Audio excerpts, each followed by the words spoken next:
What's going on YouTube? I hope you're all good. So this week on Trowel Talk, I thought I could share with you a recent podcast that we did with Chris Frediani on the Plastering show on Fix Radio. So Fix Radio contacted me a week or so ago, and they wanted to talk about Trowel Talk and also get me on to have a chat about my background.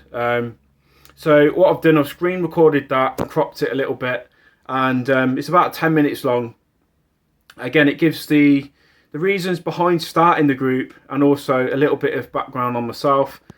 I hope you enjoy the video. If you haven't already subscribed, please do so. Would really appreciate that. And don't forget to join the Facebook group as well. Have a wicked weekend and we'll catch up next week. Thanks, guys.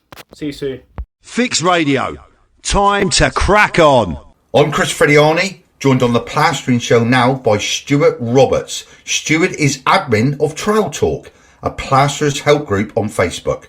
Stuart, thank you very much for joining us. What was the reason for you setting up Trowel Talk? Can you talk us through the setup there?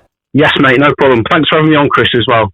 The idea behind Trowel Talk was basically just to create a positive space, really, for plasterers of all experience levels. Just somewhere for us to chat about, you know, the latest tools and products, but also some of the challenges that we face as plasterers. So maybe some technical challenges that we're having on the job, but also, you know, business challenges. So we might be struggling with our sales and marketing. We might have a late payer, for example.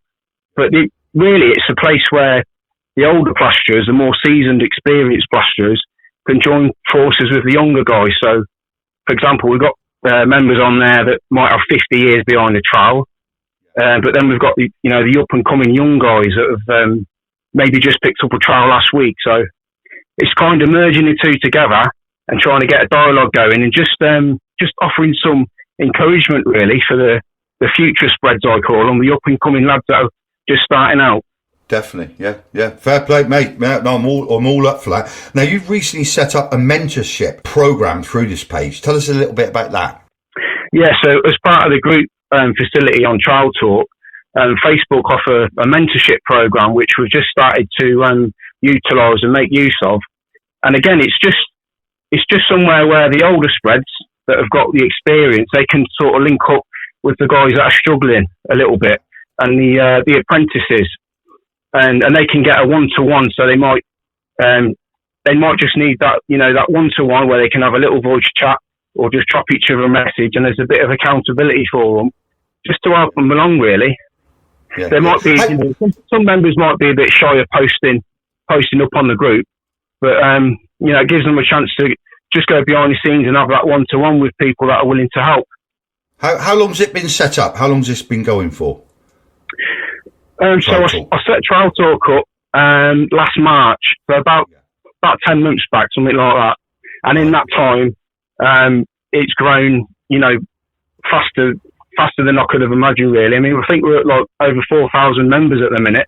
Really? We've had Easy Mix get involved, offering competitions and offering their support. We've had talks with Plasterers One Stop Shop. They're looking to start offering some competitions and support for us. So I think this idea of helping and, you know, throwing a rope for people is getting people's attention, and it's the people showing a lot of interest in the group. Yeah. Because I mean, it's very important, isn't it, that the youngsters and the older generation of plasterers mix, communicate, pass on their knowledge. We're on the show. We're really, really driving across that. You know, the sole trader. There is no point being selfish with your knowledge and taking it with you. Share it, isn't it? And this is a great platform to get young and old experiences out there on a platform and exchange. You know, what's that saying we always say? You know, every day's a school day. Do you know what I mean? It's. Are you seeing more and more questions and answers from youngsters to the old? You know, is that happening more on your platform here? Absolutely, yeah. I mean, you know, there's other platforms available.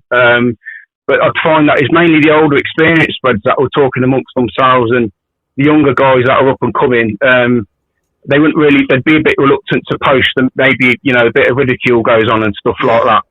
Just trying to create a space really where it's more welcoming, and as I say, we can offer some encouragement. And like you say, most of us plasterers, we are sole traders, And the experienced guys, we work with sole traders, and we were trained by sole traders, most of us.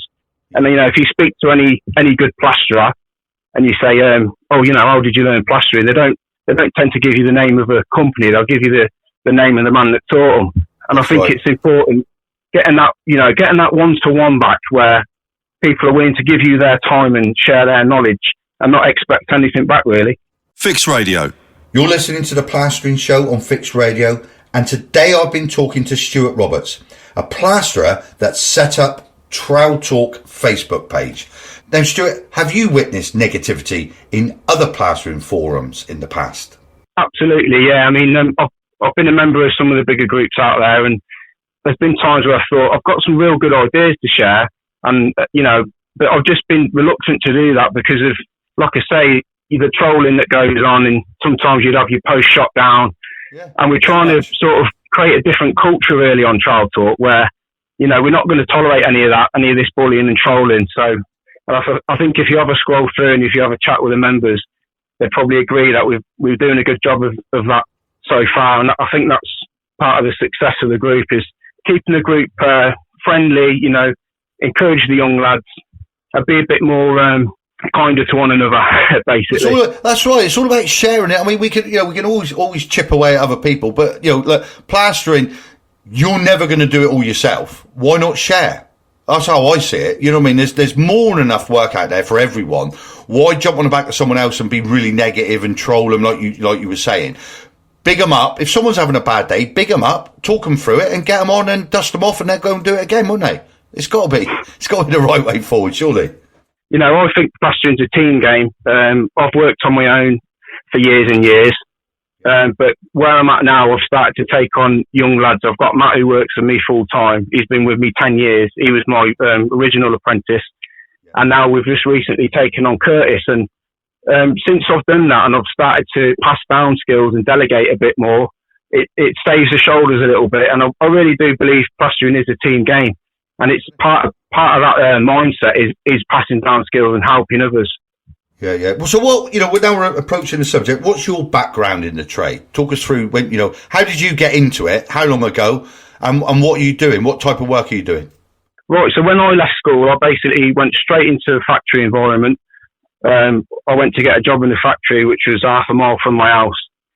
And part of the thinking behind that was I just didn't have a lot of confidence when I was a young lad, when I was 16. And I wanted money in my pocket as well. And I didn't think I'd be, capable of the college and the university thing. And I just wanted a bit of money in my pocket. And I thought, sorry, I'm just going to see if I can get a job. And I was able to get a job in the factory. So it was half a mile from my house. I did that for a while, but it was making me quite depressed. I was unhappy doing that, being stuck in the same room, the same four walls. And I'd see the builders come in, whistling away in their shorts and T-shirts. And I had a chat with one of the lads one day, and I said, who do you work for? Is there any openings going? And he said, well, we're looking for a labourer. So I ended up leaving there.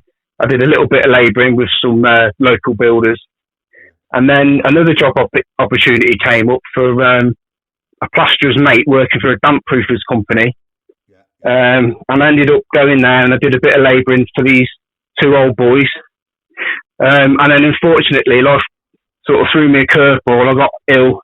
I was hospitalised for a bit with a condition called pericarditis, which I won't bore you with the story, but basically it puts pressure on your heart, and then it gives off all the signs and symptoms of a heart attack.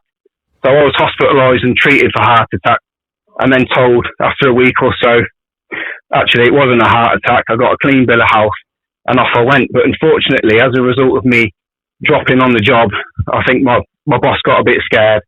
So he ended up dropping me basically, and I ended up losing my job. So I was sort of back to the drawing board then.